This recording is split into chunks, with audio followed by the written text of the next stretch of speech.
happy to be with all of you today. உங்கள் எல்லாரோடும் கூட இன்றைக்கு நான் இருப்பதற்கு நான் மிகுந்த சந்தோஷம் அடைகிறேன். I want to share on some of the new covenant truths that have liberated me and is liberating me. என்னை விடுவித்ததும் என்னை விடுவித்துக் கொண்டிருக்கிறதுமான புதிய உடன்படிக்கை சத்தியங்களில் சிலவற்றை இந்த நாளிலே நாம் தியானிக்கலாம்.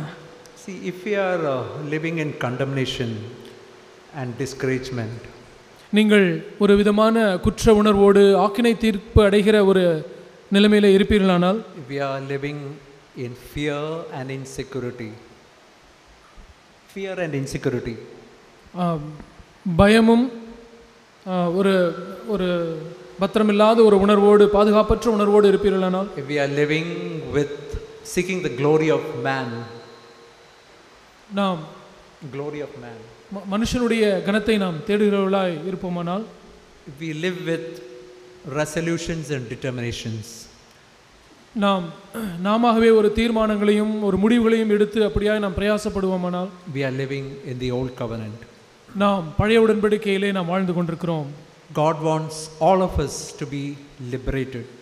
நாம் எல்லாருமே விடுதலையாக்கப்பட வேண்டும் என்று தான் தேவன் விரும்புகிறார்.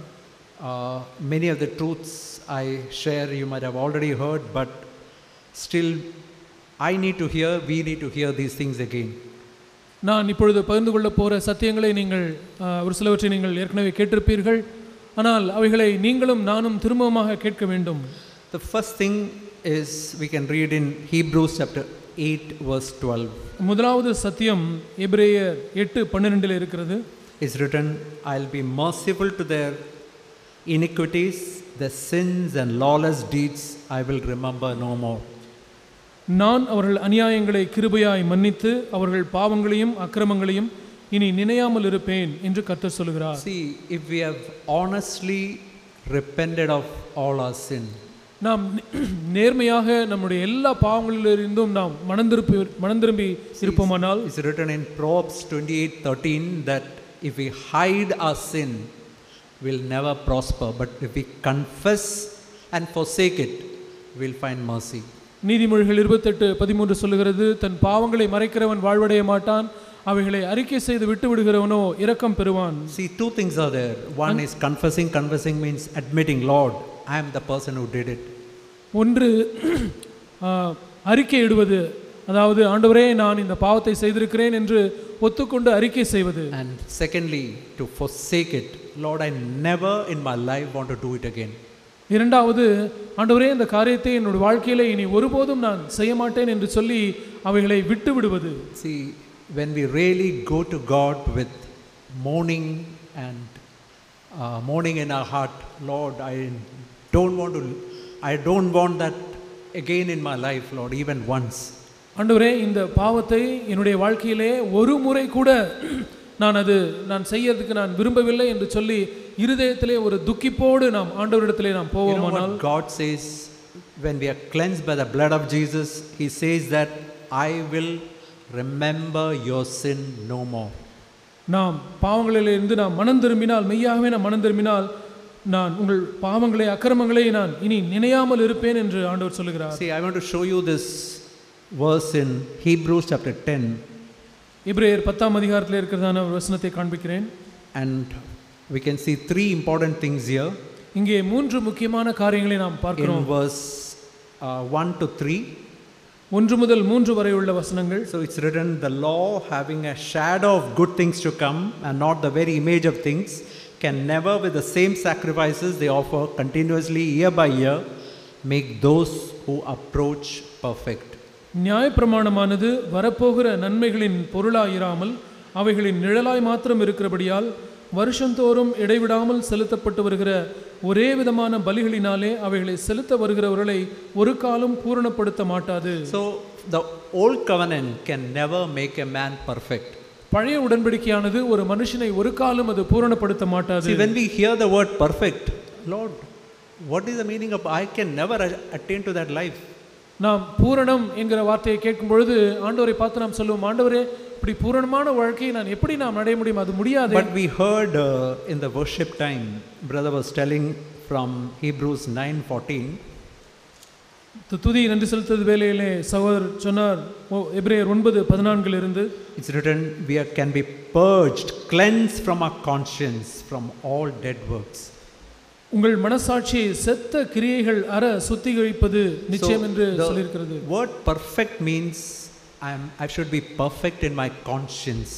பூரணம் என்கிற வார்த்தையினுடைய பொருள், என்னுடைய மனசாட்சியிலே நான் பூரணமாக இருக்க வேண்டும். That means whatever, imagine I've fallen in some area today morning, I've repented, cleansed, and I'm perfect in my conscience.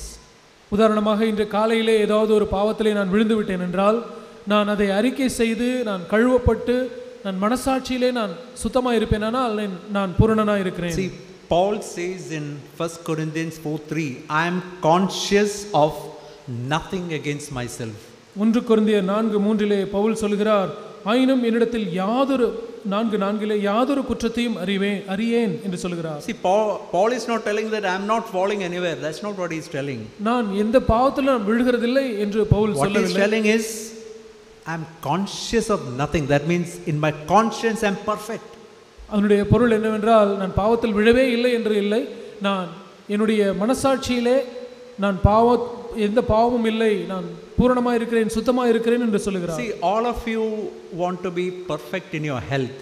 நீங்கள் எல்லாருமே உங்களுடைய ஆரோக்கியத்திலே பூரண ஆரோக்கியமுடையவர்களாக இருக்க வேண்டும் என்று விரும்புகிறீர்கள். How many of you want little bit TV? Okay, little bit TV, let that continue. Little bit cold, let that continue. Little bit cough, let that continue. We will never say that. We want completely healthy.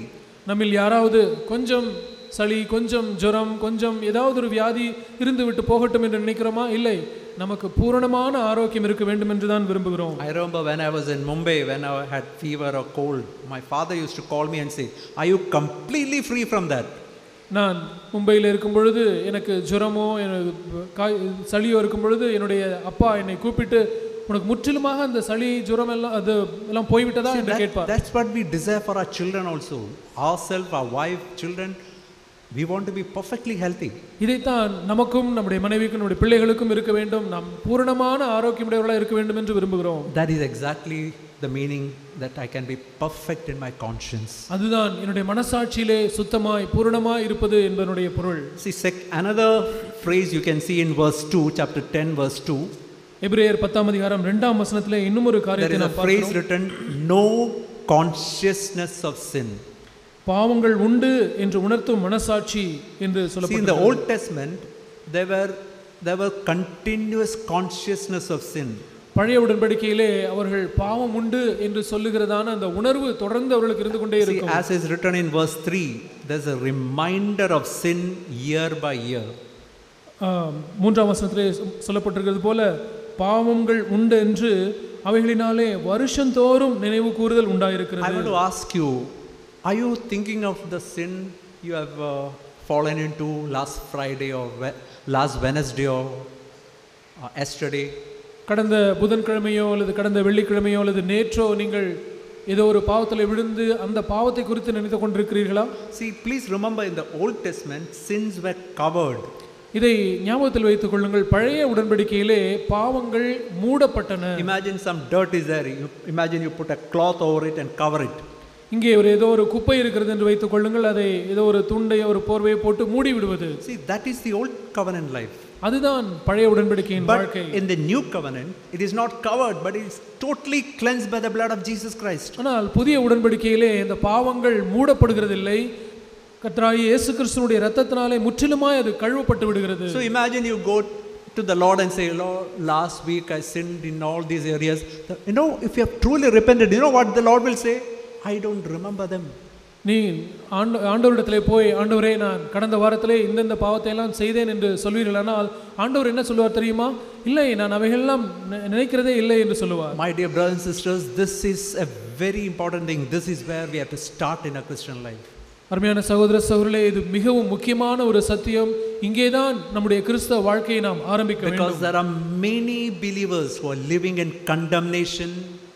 They are condemning themselves for whatever has happened in their life in the past, living in discouragement. அநேக விசுவாசிகள் தங்கள் வாழ்க்கையிலே கடந்த நாட்களிலே செய்த அந்த பாவங்கள், நடந்த காரியங்கள் எல்லாம் யோசித்துக் கொண்டு தங்களை தாங்களே ஆக்கினைப்படுத்திக் கொண்டு குற்ற உணர்விலே வாழ்ந்து கொண்டிருக்கிறார்கள். My dear brothers and sisters, if God is telling, I'll remember your sin no more. Should I remember them again? அருமையான சகோதர சகோதரர்களே, தேவனே நம்மை பார்த்து உன் பாவங்களை நீ நான் நினைக்கிறதில்லை என்று சொல்லும் பொழுது நான் அந்த பாவங்களை எல்லாம் நினைத்துக் கொண்டிருக்க வேண்டுமா?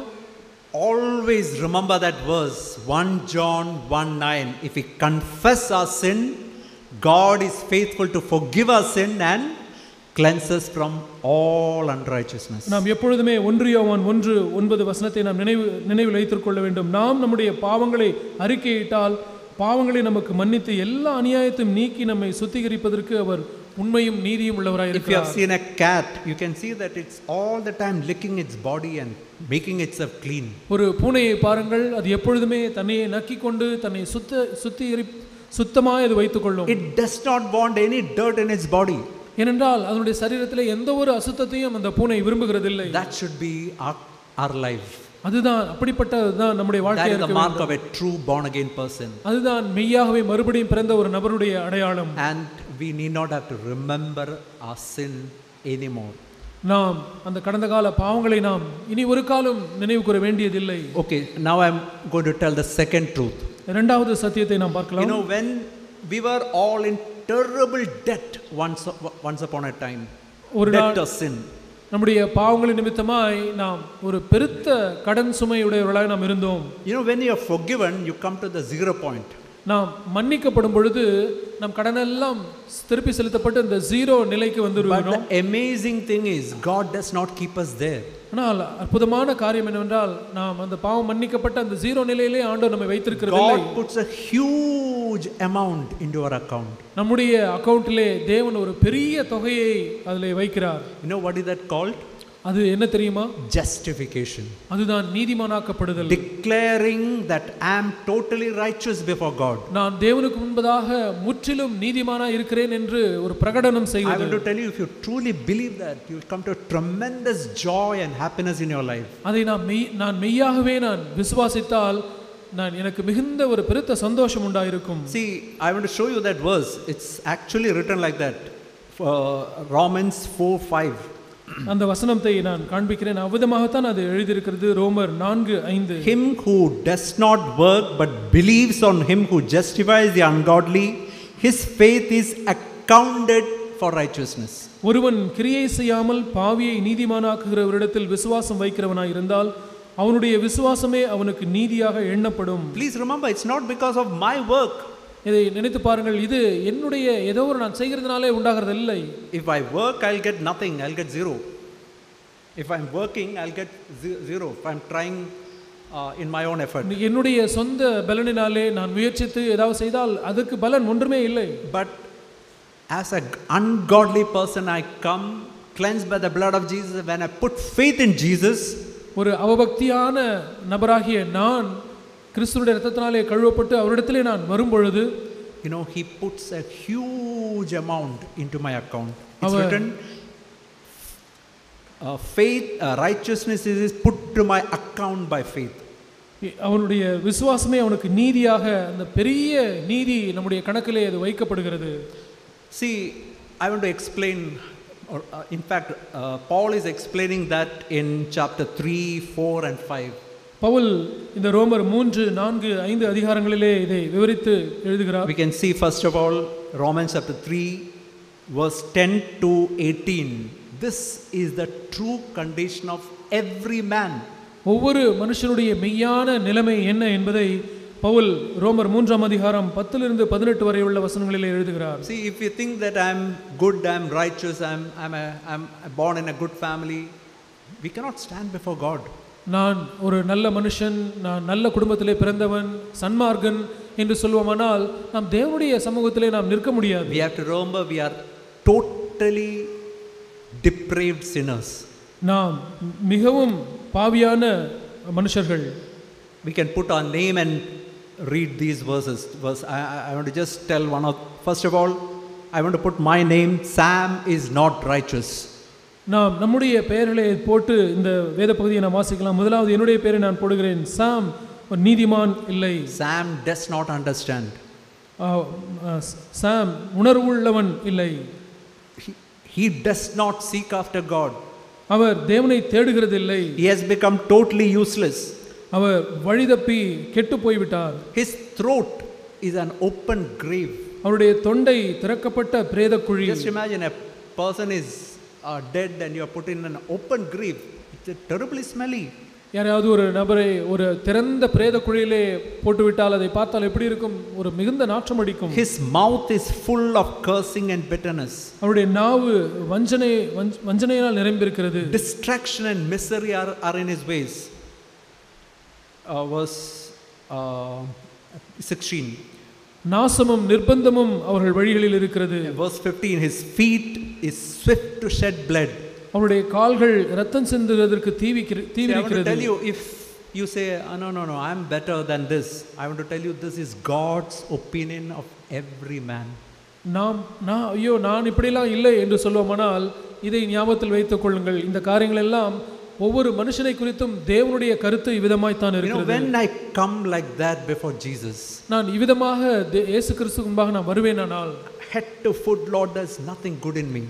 தலை முதல் கால் வரை என்னிடத்திலே நன்மை ஒன்றும் இல்லை என்று நான் ஆண்டவரிடத்தில் வருவேனானால், God does an amazing thing. தேவன் ஒரு அற்புதமான காரியத்தை செய்வார். We can read that in verse 24. 24ஆம் வசனத்தில் 5 things are written there.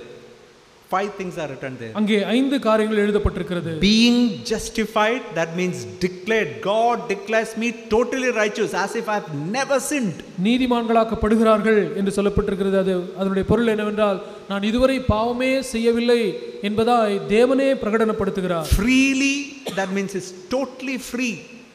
நாம் முற்றிலுமாய் நாம் விடுதலையாக்கப்பட்டிருக்கிறோம். As a gift. As a gift. ஒரு இலவசமான அவருடைய கிருபை, ஒரு வரம். By his grace, அவருடைய கிருபையினாலே, and through the redemption that is in Christ Jesus. கிறிஸ்து இயேசுவில் உள்ள மீட்பை கொண்டு நாம் நீதிமான்களாக்கப்படுகிறோம். Just think of these 5 things. இந்த 5 காரியங்களை யோசித்து பாருங்கள். Justified freely as a gift by his grace through the redemption that's in Jesus Christ. இலவசமாய் ஒரு ஈவை போல அவருடைய கிருபையினாலே இயேசு கிறிஸ்துவில் உள்ள மீட்பை கொண்டு நாம் நீதிமான்களாக்கப்பட்டிருக்கிறோம். See, I want to show you a small demonstration.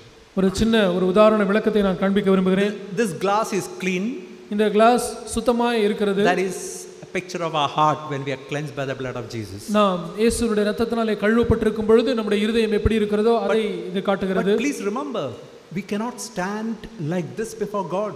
இதை ஞாபகத்தில் வைத்துக் கொள்ளுங்கள். நாம் இவ்விதமாக வெறுமையாக தேவனுடைய சமூகத்தில் நிற்க முடியாது. I don't know whether you heard this phrase. It's bad people will go to hell. இந்த காரியத்தை நீங்கள் கேட்டிருக்கிறீர்களா என்று எனக்கு தெரியவில்லை. அது இப்படி சொல்லுவார்கள், கெட்டவர்கள் நரகத்துக்கு போவார்கள். You know where good people will go? நல்லவர்கள் எங்கே போவார்கள்? Good people also will go to hell. நல்லவர்களும் நரகத்துக்கு தான் போவார்கள். Then who will go to heaven? அப்படியானால் பரலோகத்துக்கு யார் போவார்கள்? Only perfect people will go to heaven. பூரணமானவர்கள் மாத்திரமே பரலோகத்துக்கு போக முடியும். And Jesus makes us perfect. ஆனா அப்பொழுது what he has done for us. நமக்காக இயேசு கிறிஸ்து செய்த கிரியைகளின் மூலமாக அவர் நம்மை பூரணவான்களாய் மாற்றி இருக்கிறார். See, you know what God does? He clothes with himself. ஆண்டவர் என்ன செய்கிறார் தெரியுமா? அவர் தம்மையே நமக்கு ஆடையாக உடுத்துகிறார். See, that is what we read in Galatians 3:27. அதைத்தான் நாம் கலாத்தியர் 3:27 வாசிக்கிறோம். You can read brother. 3:27. கலாத்தியர் 3:27. ஏனெனில் உங்களில் கிறிஸ்துவுக்குள்ளாக ஞானஸ்நானம் பெற்றவர்கள் எத்தனை பேரோ அத்தனை பேரும் கிறிஸ்துவை தரித்துக் கொண்டீர்களே. See, that's what is written. We are clothed with Jesus Christ. பாருங்கள், நாம் கிறிஸ்துவினாலே தரிப்பிக்கப்பட்டிருக்கிறோம். Just like this glass clothed with this white cloth, we are clothed with Jesus Christ. You cannot see this glass now. இப்பொழுது இந்த class இந்த வெள்ளை துணியினாலே தரிப்பிக்கப்பட்டிருக்கிறது போல இப்பொழுது அந்த கிளாஸை உங்களால் பார்க்க முடியாது. அதுபோல நாம் கிறிஸ்துவினாலே தரிப்பிக்கப்பட்டிருக்கிறோம். Please remember the person who was born again yesterday. இதை தயவு செய்து ஞாபகத்தில் வைத்துக் கொள்ளுங்கள். நேற்று மறுபடியும் பிறந்த ஒரு நபர், person who lived Christian life maybe an overcoming life for 60 years. ஒருவேளை 60 வருடங்களாக ஒரு ஜெயமுள்ள ஒரு கிறிஸ்தவ வெற்றி வாழ்க்கை வாழ்ந்த ஒரு நபரும், person who is totally ungodly, repented and came to Jesus. மிகவும் அவபக்தியான ஒரு மனுஷன் மனம் திரும்பி இயேசுவிடத்திலே வந்த அந்த நபரும், person who lived and brought up in a good family, ஒரு நல்ல குடும்பத்திலே வளர்ந்து வந்த ஒரு நபரும், all can stand before God only on the basis of what he has done for us. இவர்கள் எல்லாருமே இயேசு கிறிஸ்து என்ன செய்திருக்கிறாரோ அதன் அடிப்படையிலே தான் தேவனுக்கு முன்பாக இவர்கள் எல்லாரும் நிற்கிறார்கள். See, but righteousness has not gone inside our heart. ஆனால் அந்த நீதி நம்முடைய இதயத்துக்குள்ளாக போகாதிருக்கிறது. You know what God wants? As we walk with Him, as we are filled with the Holy Spirit, slowly this righteousness of God should come inside my heart. தேவன் என்ன விரும்புகிறார் தெரியுமா? நாம் தேவனோடு நடக்க நடக்க பரிசுத்த ஆவியினாலே நிரப்பப்பட்டு நடக்க நடக்க அந்த நீதியானது கொஞ்சம் கொஞ்சமாக நம்முடைய இதயத்துக்குள்ளாக போகிறது. But please remember, with that righteousness which God has, God works in me, I cannot stand with that before God. இதை I can, with that righteousness which has come inside me, I cannot stand before God. இதையும் ஞாபகத்தில் வைத்துக் கொள்ளுங்கள். அந்த நீதி என்னுடைய இதயத்துக்குள்ளாக போகிறதே, அப்படி போகும் பொழுது அதை வைத்துக்கொண்டும் நான் தேவனுக்கு முன்பாக நிற்க முடியாது. I can stand before God always on the basis of what Christ has done for me. நான் தேவனுக்கு முன்பாக நிற்கிறதுக்கு அஸ்திபாரம் என்ன தெரியுமா? கிறிஸ்து எனக்காக என்ன செய்திருக்கிறார், அதுதான் நான் தேவனுக்கு முன்பாக. We read of in Matthew chapter 22, we read of feast which a king has done. I mean, a feast. So many people were called to a feast. ஒரு கல்யாண விருந்துக்கு ஒரு எஜமான் அழைத்திருக்கிற நிறைய ஜனங்களை அழைத்திருக்கிறதை நாம் மத்தேயுவிலே வாசிக்கிறோம். All beggars and rag pickers and all were called inside. அங்கே பிச்சைக்காரர்களும் மிகவும் தரித்திரரும் அந்த கல்யாணத்திற்கு அழைக்கப்பட்டிருக்கிறார்கள். That is, we Gentiles, we are those people. அவர்கள் யார் தெரியுமா? நாம் தான் அவர்கள், புறஜாதியான நாம் தான். But at the gate a dress was given, a wedding dress was given to them. ஆனால் அந்த கல்யாண அந்த அறைக்குள்ளாக செல்ற அந்த வாசலிலே அவர்கள் அங்கே தரித்துக் கொள்வதற்கு கல்யாண வஸ்திரம் கொடுக்கப்படுகிறது. And one man came without that wedding dress. ஒரு மனுஷன் அந்த கல்யாண வஸ்திரம் இல்லாதவனாய் அதுக்குள்ளாக போகிறான். When the king came, that man was noticed. அங்கே இந்த கல்யாண விருந்து நடைபெற்றுக் கொண்டிருக்கும் பொழுது அந்த மனுஷன் அங்கே காணப்படுகிறான். He might have worn a very good dress. அவன் ஒரு நல்ல வஸ்திரத்தை அணிந்து கொண்டு வந்திருக்க முடியும். He was put in hell. That's what we read there. அவன் அங்கே நரகத்திலே போடப்பட்டான். அதைத்தான் நம்ம dear brothers and sisters, always remember, I cannot stand before God by my righteousness, by good things that I have done, or even with the overcoming life. I cannot stand with any of them.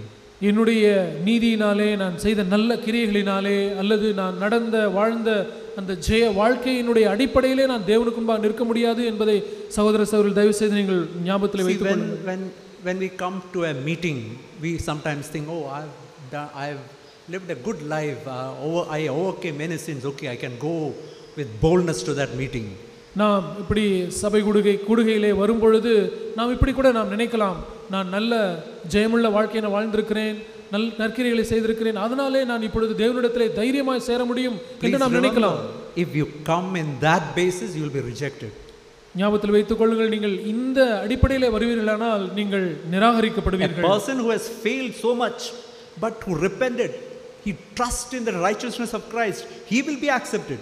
ஒரு மனுஷன் பாவத்திலே விழுந்தவனாய் தோற்கடிக்கப்பட்டவனாய் இருந்து ஆனால் அவன் மனம் திரும்பி கிறிஸ்துவினுடைய இரத்தத்தினாலே கழுவப்பட்டு அவரிடத்திலே வருவானானால், அவன் இயேசு அவருடைய கிருபையின் மேலே விசுவாசத்தை வைத்து வருவானானால் அவன் ஏற்றுக்கொள்ளப்படுவான். Please remember, what God wants is 100 upon 100. ஆண்டவருக்கு என்ன வேண்டும் தெரியுமா? 100க்கு 100. அதுதான் ஆண்டவருக்கு தேவை. That means I should not have any sin at all.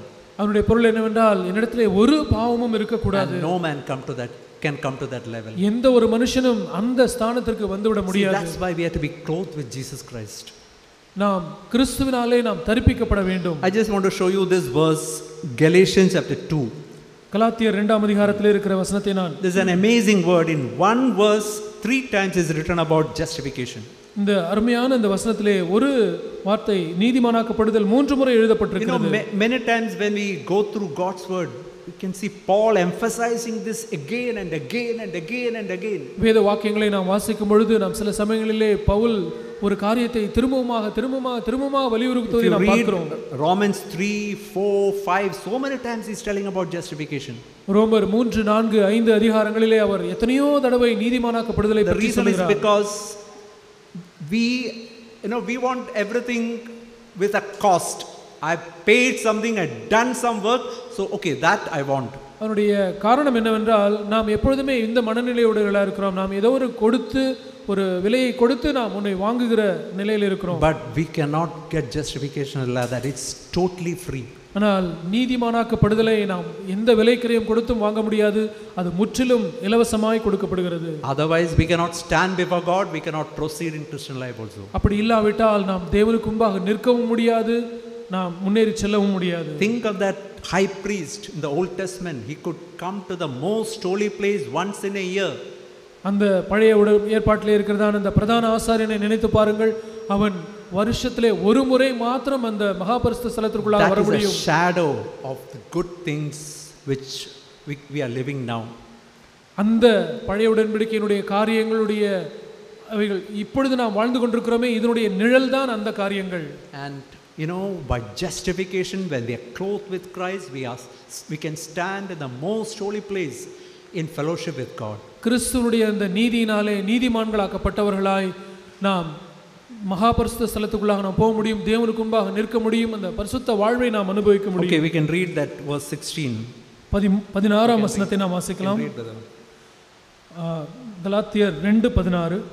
நியாயப்பிரமாணத்தின் கிரியைகளினாலே எந்த மனுஷனும் நீதிமானாக்கப்படுவதில்லையே, கிறிஸ்துவுக்குள் நீதிமான்களாக்கப்படும்படி நாடுகிற நாமும் பாவிகளாய் காணப்படுவோமானால் கிறிஸ்து பாவத்திற்கு காரணரோ அல்லவே. நான் இடித்து போட்டவைகளையே நான் மறுபடியும் கட்டினால் பிரமாணத்தை மீறுகிறவன் என்று காணப்படுவேன். தேவனுக்கென்று பிழைக்கும்படி நான் நியாயப்பிரமாணத்தினாலே நியாயப்பிரமாணத்திற்கு மரித்தேனே, கிறிஸ்துவுடனே கூட சிலுவையில் அறையப்பட்டேன், ஆயினும் பிழைத்திருக்கிறேன். So here we can see in verse 16 3 times that word is, it's not by works, it's by total grace we are justified. 16ஆம் வசனத்திலே நான் கிரியையினாலே அல்ல கிருபையினாலே நான் நீதிமானாக்கப்படுகிறேன் என்று சொல்லப்பட்டிருக்கிறது. And then in verse 17 Paul is telling that, see, if a man is saying, okay, I am justified like that, then I can live in sin. Pavul சொல்லுகிறார் 17ஆம் வசனத்திலே, ஒரு மனுஷன் இப்படி சொல்லலாமா, நான் இப்பொழுது நீதிமானாக்கப்பட்டு விட்டேன், அதனால் நான் பாவம் செய்யலாம் என்று சொல்லலாமா? You know what Paul says in verse 18, if I build those things which I have destroyed, I make myself a transgressor. 18ஆம் வசனத்திலே அவர் சொல்லுகிறார், நான் இடித்து போட்டவைகளையே கட்டுகிறவனானால் நியாயப்பிரமாணத்தை மீறுகிறவன் என்று காணப்படுவேன். That means if my thought pattern is okay, I can sin, God will justify me, then I am not truly born again. அதனுடைய பொருள் என்னவென்றால், என்னுடைய சிந்தனை இப்படியா இருக்குமானால் நான் இப்பொழுது நீதிமானாக்கப்பட்டு விட்டேன், நான் இப்பொழுது பாவம் செய்யலாம் என்று சொல்வது அது இடித்து போடுவதையே கட்டுகிறது, அது நான் தேவனுக்கு முன்பாக பிரமாணத்தை மீறுகிறவனாவேன் என்று சொல்லுகிறார். The mark of a person who is born again is, Lord, I don't want one sin in my life. மறுபடியும் பிறந்த ஒரு நபருடைய அடையாளம் என்னவென்றால், அவன் இப்படித்தான் நினைப்பான், ஆண்டவரே என்னுடைய வாழ்க்கையில இனி ஒரு பாவம் கூட நான் செய்ய He cannot say, I will never sin. No man can say that.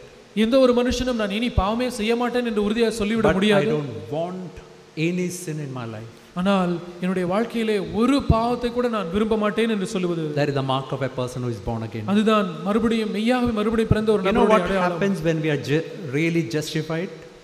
மெய்யாகவே நீதிமானாக்கப்படுவது என்றால் என்ன தெரியுமா? We see in Romans 5 verse 1 and 2. ரோமர் 5:1-2 நாம் வாசிக்கிறோம். Being justified by faith, we have got peace with God through our Lord Jesus Christ. நாம் விசுவாசத்தினாலே நீதிமான்களாக்கப்பட்டிருக்கிறபடியால் நம்முடைய கர்த்தராகிய இயேசு கிறிஸ்து மூலமாய் தேவனிடத்தில் சமாதானம் பெற்றிருக்கிறோம். There was a time when we are enemies, today we are at peace with God. ஒரு காலத்திலே நாம் தேவனுக்கு சத்துருக்களாய் இருந்தோம், ஆனால் இப்பொழுதோ இன்றைக்கோ தேவனோடு நாம் சமாதானம் பெற்றிருக்கிறோம். Now see verse 2. இரண்டாம் வசனத்தை பார்க்கலாம். Through whom we have got access by faith into this grace in which we stand, and we rejoice in the hope of the glory of God.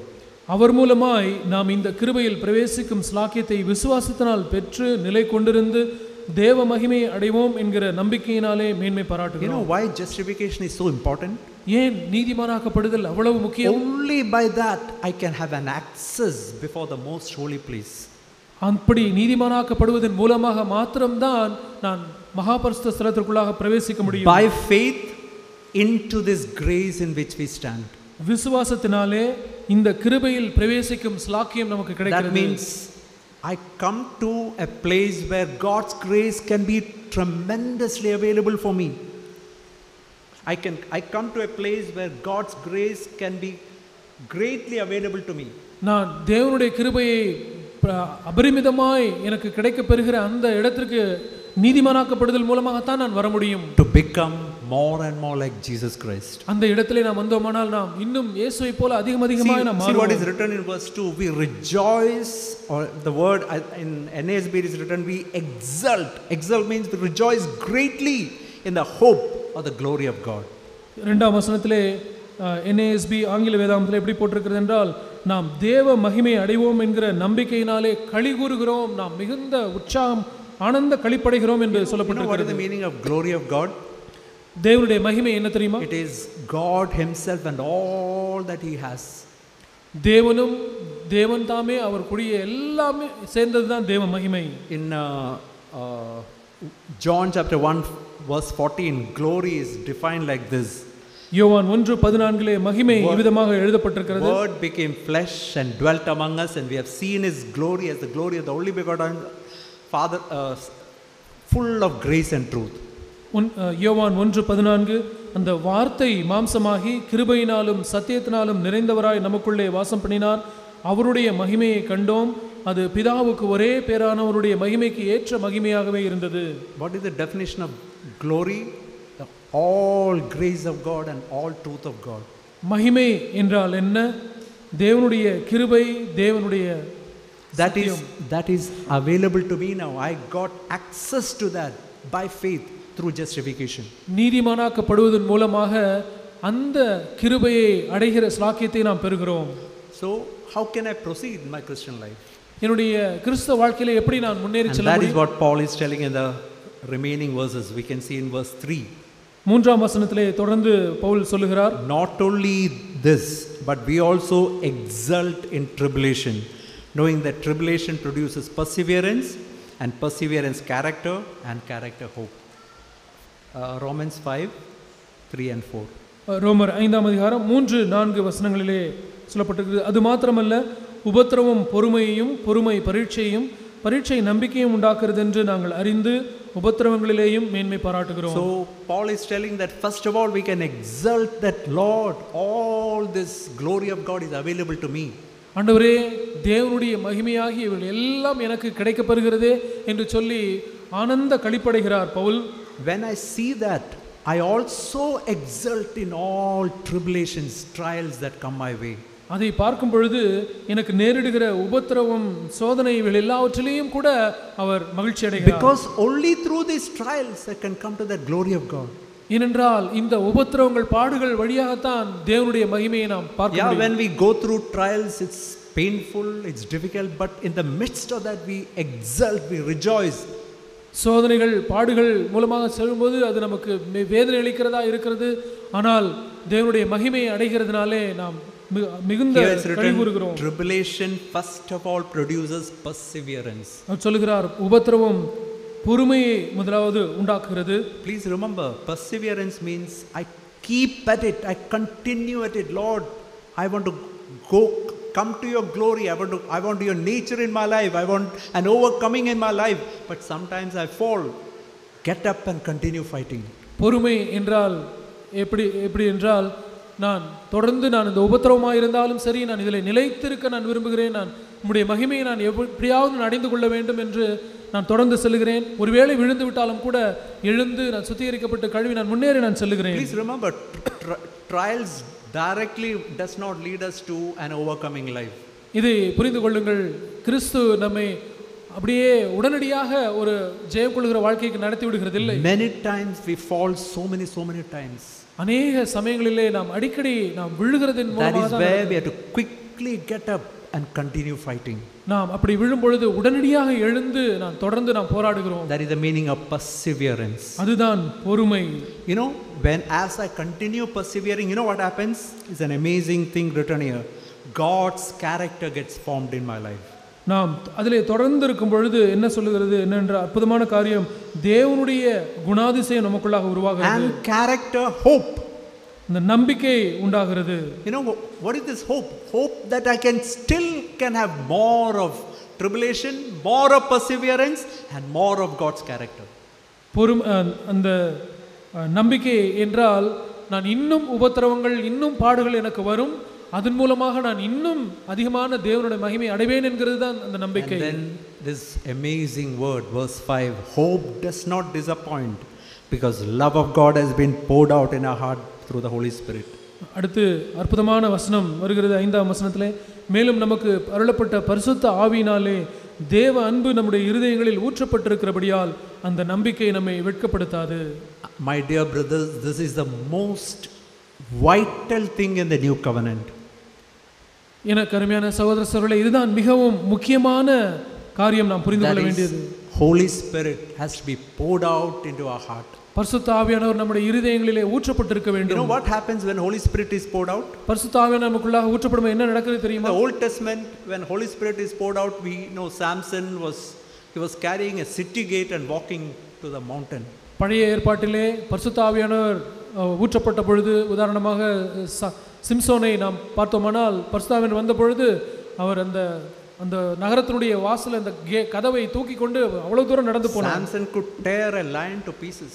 அந்த சிங்கத்தையே ஒரு கிழித்து போட முடிந்தது. David could tear the lion to pieces. தாவீதும் சிங்கத்தை கிழித்து போட முடிந்தது. But we know that both of them fell into adultery. ஆனால் அவர்கள் இருவருமே விபச்சாரத்தில் விழுந்தார்கள். As brother Zach says, so Zach அவர்கள் சொல்லும் பொழுது, just think, imagine there's a heart, Holy Spirit is poured, nothing has come inside, it is poured top of this glass. So Zach அவர்கள் உதாரணமாக சொல்லும் பொழுது, பழைய ஏற்பாட்டினுடைய வாழ்க்கை எப்படி இருக்கிறது என்றால், ஒரு கவிழ்க்கப்பட்ட ஒரு டம்ளரை போல பரிசுத்த ஆவியானவர் ஊற்றப்பட்டு அது உள்ளே போகிறதில்லை, அது வெளியே தான் வழிந்து ஓடுகிறது. But this in the new covenant, this glass is turned upside down. அந்த புதிய உடன்படிக்கையிலே இந்த கிளாஸ் தலைகீழாக நேராக மாற்றி வைக்கப்பட்டிருக்கிறது. Holy Spirit can be poured inside. பரிசுத்த ஆவியானவர் உள்ளே ஊற்றப்பட முடியும். That is what we read here. Holy Spirit is poured in our heart by the Holy Spirit. அதைத்தான் நாம் 5ஆம் வசனத்திலே வாசிக்கிறோம். பரிசுத்த ஆவியானவர் ஆவியினாலே நம்முடைய தேவ அன்பு நம்முடைய இருதயங்களிலே ஊற்றப்பட்டிருக்கிறது. What happens when Holy Spirit is poured out into our heart? நம்முடைய இருதயங்களிலே பரிசுத்த ஆவியானவர் ஊற்றப்படும் பொழுது என்ன நடக்கிறது? We can love God, we can love others. நாம் தேவனை நேசிப்போம், மற்றவர்களையும் நாம் நேசிப்போம். We want to obey God not out of fear or some punishment, but out of love we want to obey God. இதோ தண்டனை வருமோ என்கிற பயத்தினாலே அல்ல, நாம் தேவனுடைய அன்பினாலே நாம் அவருக்கு நாம் கீழ்ப்படிகிறவர்களாக இருப்போம். The Bible says, if you love me, keep my commandments. That can happen only when the Holy Spirit is poured out in our heart. என்னிலே நீங்கள் அன்பிலே நிலைத்திருந்தால் என்னுடைய கற்பனைகளை கைக்கொள்ளுங்கள் என்று சொல்கிறார். அது எப்படி நடக்கும்? பரிசுத்த ஆவியானவர் இருதயங்களை ஊற்றப்பட்டிருக்கும் பொழுது. I want to show you this verse in 1 Timothy chapter 4 verse 5. 1 Timothy chapter 1 verse 5. 1 தீமோத்தேயு 1:5 நாம் பார்க்கலாம். You can read, brother. 1 Timothy 1:5. 1 தீமோத்தேயு 1:5, கற்பனையின் பொருள் என்னவெனில், சுத்தமான இருதயத்திலும் நல் மனசாட்சியிலும் மாயமற்ற விசுவாசத்திலும் பிறக்கும் அன்பே. See, please remember, it is to such a heart God will pour his love, his Holy Spirit. இப்படிப்பட்ட ஒரு இருதயத்திலே தான் பரிசுத்த ஆவியானவரையும் தேவ அன்பையும் தேவன் ஊற்றுவார். Heart which is pure, ஒரு சுத்தமான இருதயம், good conscience, நல் மனசாட்சி, and sincere faith. மாயமற்ற விசுவாசம். You know the reason why, it's written, goal of our instruction, the reason why we do all things, come to the meeting, read Bible, everything that we do, the main thing is this, that Holy Spirit and his love has been poured out in our heart. நாம் கூட்டங்களுக்கு வருகிறோம், சத்தியத்தை கேட்கிறோம், ஜெபிக்கிறோம். இவை எல்லாத்தினுடைய பொருள், இதனுடைய luck என்னவென்றால், நம்முடைய இருதயம் விதமாய் இருக்கும் பொழுது தேவனுடைய ஆவி, தேவனுடைய அன்பு ஊற்றப்பட வேண்டும் என்பதுதான் அதனுடைய luck. What is a pure heart? ஒரு சுத்த இருதயம் என்றால் என்ன? In Psalm 73:25, I desire nothing on earth but thee. But David says that in Psalm 73:25. சங்கீதம் 73:25 நாம் வாசிக்கிறோம், பரலோகத்திலே உம்மை அல்லாமல் எனக்கு யார் உண்டு, பூலோகத்தில் உம்மை தவிர எனக்கு வேற விருப்பமில்லை என்று சொல்லுகிற இருதயம் தான் சுத்த இருதயம். Just think of what he says, I desire nothing on earth but thee. பூலோகத்தில் உம்மை தவிர எனக்கு வேறே விருப்பமில்லை என்று சொல்லுகிறதை பாருங்கள். Can we really say that, Lord, I desire nothing but only Jesus Christ I desire? இயேசு கிறிஸ்து மாத்திரமே என்னுடைய இருதயத்தின் விருப்பமாக இருக்கிறார், இந்த பூமியிலே வேறு எதுவும் எனக்கு விருப்பமில்லை என்று யாராவது சொல்ல முடியுமா? That is a pure heart. அதுதான் சுத்தமான இருதயம். Always keep a good conscience. எப்பொழுதுமே ஒரு சுத்த மனசாட்சியை காத்துக்கொள்வது. Sincere faith. ஒரு மாயமற்ற விசுவாசத்தை கொண்டிருப்பது, then God can continuously pour His Holy Spirit into our heart. அப்பொழுது தேவன் நம்முடைய இருதயங்களிலே தொடர்ந்தேர்ச்சியாய் பரிசுத்த ஆவியானவரை ஊற்றிக்கொண்டே இருப்பார். See, as we go on Christian life, we can see that in our life there are so many mountains. நம்முடைய கிறிஸ்தவ வாழ்க்கையிலே நாம் முன்னேறி செல்லும் பொழுது எத்தனையோ மலைகளை நாம் கிறிஸ்தவ வாழ்க்கையிலே பார்க்க முடியும். We can see sometimes fear, sometimes honor of people, anger, sexual sin, so many things like that. பயம், மனுஷருக்கு குறித்ததான பயம், மனுஷருக்கான கனம், பாலிய பாவம், இப்படிப்பட்ட எத்தனையோ மலைகளை போன்ற காரியங்கள் கிறிஸ்தவ வாழ்க்கையில் வர முடியும். Many times we think, Lord, how can I ever overcome these things? ஆண்டவரை பார்த்து, ஆண்டவரே இந்த பாவங்கள் எல்லாம் எப்படி என்னால் ஜெயிக்க முடியும் என்று கேட்கிறோம். The most important thing is it's not by my efforts or my determination that I overcome. முக்கியமான காரியம் என்னவென்றால், நான் என் மனதிலே தீர்மானிக்கிறதுனாலோ அல்லது நான் பிரயாசம் எடுக்கிறதுனாலோ இவைகள் எல்லாம் ஜெயிக்கவே முடியாது. Philippians 2:13 says, Holy Spirit comes inside me and He gives me the willingness and ability to overcome. பிலிப்பியர் 2:13 சொல்லுகிறது, பரிசுத்த ஆவியானவர் நமக்குள்ளாக வந்து அவருடைய சித்தத்தை செய்கிறதற்கு நமக்கு அந்த விருப்பத்தையும் அந்த சித்தத்தையும் பலனையும் நமக்கு தருகிறார். God is at work in me. Holy Spirit is at work in me, both to will and to do for His good pleasure. பரிசுத்த ஆவியானவர் நமக்குள்ளாக வந்து தம்முடைய தயவுள்ள சித்தத்தின்படி செய்கிறதற்கான விருப்பத்தையும் அதை செய்கிறதுக்கான இந்த பலனையும் நமக்குள்ளாக உண்டாக்குகிறார். He gives me the willingness to obey and also the ability to obey. அதனுடைய பொருள் என்னவென்றால், தேவனுடைய கற்பனைகளுக்கு கீழ்ப்படிகிறதற்கான அந்த விருப்பத்தை அவர் தருகிறார், அதை கீழ்ப்படிகிறதற்கான பலனையும் அவரே தருகிறார். So what should I do in my life? ஆகவே நான் என்னுடைய வாழ்க்கையில் என்ன செய்ய வேண்டும்? We read after Jesus telling about in Matthew chapter 5, 6 and 7 about anger, sexual sin, anxiety, love of money, judging. மத்தேயு 5, 6, 7 அதிகாரங்களிலே மலைப்பிரசங்கத்திலே ஆண்டவர் கோபத்தை குறித்தும் பாலிய இச்சை குறித்தும் பொறாமையை குறித்தும் இன்னும் எத்தனையோ பாவங்களை குறித்தும் அவர் சொல்லி முடித்த பிறகு, so when we see all these things, it's like a huge mountain in our life. இந்த காரியங்கள் எல்லாம் பெரிய மலைகளைப் போல என்னுடைய வாழ்க்கையில் இருக்கிறது என்று some of your young people, maybe pornography is there. We are thinking, Lord, how will I overcome in this ever in my life? வாலிபர்கள் ஒருவேளை நினைக்கலாம், இந்த இணையதள ஆபாசம் என்கிற இந்த மலையை போன்ற இந்த பாவத்தை நான் எப்படி நான் ஜெயிக்க போகிறேன்? Sometimes we may think, I'm anxious about my job and about children, and it's like a big mountain in our life. சில சமயங்களிலே நான் எதிர்காலத்தை குறித்து அல்லது நான் எப்படி பிள்ளைகளை நான் வளர்க்க போகிறேன் என்ற கவலை, பயம் இருக்க முடியும். இது ஒரு பெரிய மலையை போன்று இருக்க முடியும். We see in Matthew chapter 7 verse 7, Jesus is telling, மத்தேயு 7 அதிகாரம் 7 வசனத்திலே ஆண்டவர் சொல்கிறார், and margin says, keep on asking, it will be given to you. கேளுங்கள் அப்பொழுது உங்களுக்கு கொடுக்கப்படும். அதாவது என்னுடைய மார்ஜின்ல சொல்கிறது, கேளுங்கள், தொடர்ந்து கேட்டுக்கொண்டே இருங்கள். This life will be given to you then. This life will be given to you then. அப்பொழுது இந்த ஜெயமுள்ள அந்த வாழ்க்கை உங்களுக்கு கொடுக்கப்படும். Seek, keep on seeking, you will find. தேடுங்கள், தேடிக்கொண்டே இருங்கள், அப்பொழுது கண்டடைவீர்கள். Knock, keep on knocking, it will be opened. தட்டுங்கள், தட்டிக்கொண்டே இருங்கள், அப்பொழுது உங்களுக்கு திறக்கப்படும். Just think of this amazing word, verse 8. Everyone who asks will receive. 8ஆம் வசனத்திலே, கேட்கிற எவனும் பெற்றுக்கொள்கிறான். Everyone who seeks will find. தேடுகிறவன் எவனும் கண்டுகொள்கிறான். Everyone who knocks will be open to him. தட்டுகிற ஒவ்வொருவனுக்கும் திறக்கப்படும். See, I want to show this verse and close. Mark chapter 11. இந்த வசனத்தை காண்பித்து நான் முடிக்க விரும்புகிறேன். மார்க் 11ஆம் அதிகாரம். Jesus said in verse 22, have faith in God. 22ஆம் வசனத்திலே ஆண்டவர் சொல்லுகிறார், தேவனிடத்தில் விசுவாசம் உள்ளவர்களாய் இருங்கள். And then he says, say to this mountain, whoever says to this mountain, that means it's not the physical mountain, it can be a mountain in our Christian life. எவனாகிலும் இந்த மலையை பார்த்து, அதாவது ஒரு சரியற்பிரகாரமான இந்த மலை அல்ல, கிறிஸ்தவ வாழ்க்கையிலே காணப்படுகிற மலை போன்ற காரியங்கள். You may be sitting with a mountain in your life today. இந்த நாளிலும் கூட ஒருவேளை நீங்கள் ஒரு மலையை போன்ற காரியத்தை சுமந்து கொண்டு இருக்கலாம். A burden which is really weighing your heart down.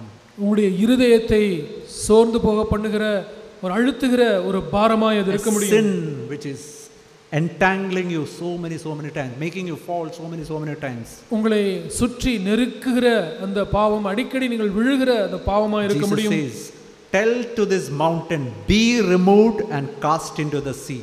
ஆண்டவர் சொல்லுகிறார், எவனாகிலும் இந்த மலையை பார்த்து நீ பெயர்ந்து சமுத்திரத்திலே தள்ளுண்டு போ என்று சொல்லுவானானால். And just see what is written, does not doubt in his heart. இங்கே சொல்லப்பட்டிருக்கிறதை கவனித்து பாருங்கள். தான் சொன்னபடியே நடக்கும் என்று தன் இருதயத்தில் Believes சந்தேகப்படாமல், that these things what he says will come to pass. தான் சொன்னபடியே நடக்கும் என்று தன் இருதயத்திலே விசுவாசித்தால், He will have whatever he says. அவன் சொன்னபடியே அவனுக்கு அது நடக்கும். And Jesus said one more time, he repeats that one more time in verse 24. இன்னும் ஒருமுறை அதை வலியுறுத்தி 24ஆம் வசனத்திலே சொல்கிறார், I say to you, whatever things you ask when you pray, believe that you have received them, you will have them. ஆதலால் நீங்கள் ஜெபம் பண்ணும்போது எவைகளை கேட்டுக்கொள்வீர்களோ அவைகளை பெற்றுக்கொண்டோம் என்று விசுவாசியுங்கள், அப்பொழுது அவைகள் உங்களுக்கு I want to உண்டாயிருக்கும். tell you, my dear brothers and sisters, whenever I see some sin in my life today, அருமையான சகோதரர்களே, நான் உங்களுக்கு சொல்லுகிறேன், எப்பொழுதெல்லாம் என்னுடைய வாழ்க்கையிலே ஒரு பாவத்தை பார்க்கிறேன், I don't try any resolution, any determination. இதோ ஒரு தீர்மானம் எடுத்து முயற்சி எடுத்து நான் அதை போராடுகிறதில்லை. I know that it's like walking on water, which is impossible for me. அது ஒரு தண்ணீர் மேலே நடக்கிற காரியம் என்று எனக்கு தெரியும், அது நடக்கவே நடக்காது. But we know that Peter walked on water. ஆனால் பேதுரு தண்ணீர் மேல் நடந்தார் என்பது Jesus நமக்கு walked தெரியும். on water. இயேசு தண்ணீர் மேல் நடந்தார். That's because God was holding him. அது எப்படி ஆயிற்று என்றால் தேவன் அவர்களை தாங்கினார். In the same way, when I ask Lord Jesus, I've got complaining in my life, or I've got grumbling in my life. ஆண்டவரை பார்த்து, ஆண்டவரே என்னுடைய வாழ்க்கையிலே முறுமுறுப்பு இருக்கிறது, குறை சொல்கிறது இருக்கிறது என்று நான் சொல்லும் பொழுது, irritated with my wife. நான் என்னுடைய மனைவியிடத்திலே நான் எரிச்சல் அடைகிறேன். Lord, when I see all the things happening in the world, I'm getting so anxious, Lord. உலகத்தில் நடக்கிற காரியங்கள் எல்லாம் நான் பார்க்கும் பொழுது கேட்கும் பொழுது என்னுடைய இதயத்திலே ஒரு கவலை உண்டாகிறது ஆண்டவரே. But Lord, I cannot overcome this. ஆண்டவரே, இதை என்னாலே ஜெயிக்க முடியாது. I raise my hand today itself. இன்றைய நாளிலேயே என்னுடைய கையை நான் உயர்த்தி விடுகிறேன். Do that work in my life. ஆண்டவரே, கிரியையை நீர் எனக்குள்ளாக நடப்பியும். Remove this mountain from my life. என்னுடைய வாழ்க்கையிலிருந்து இந்த மலையை அகற்றிவிடும். When you really pray, believe that it's happened. நாம் ஜெபித்து அப்படியே நடக்கும் என்று நான் விசுவாசிக்கிறேன். I want to show you wonderful verse, Habakkuk chapter 2. ஆபக்கூக் 2ஆம் அதிகாரத்திலே நான் காண்பிக்கிறேன். அருமையான வசனம்.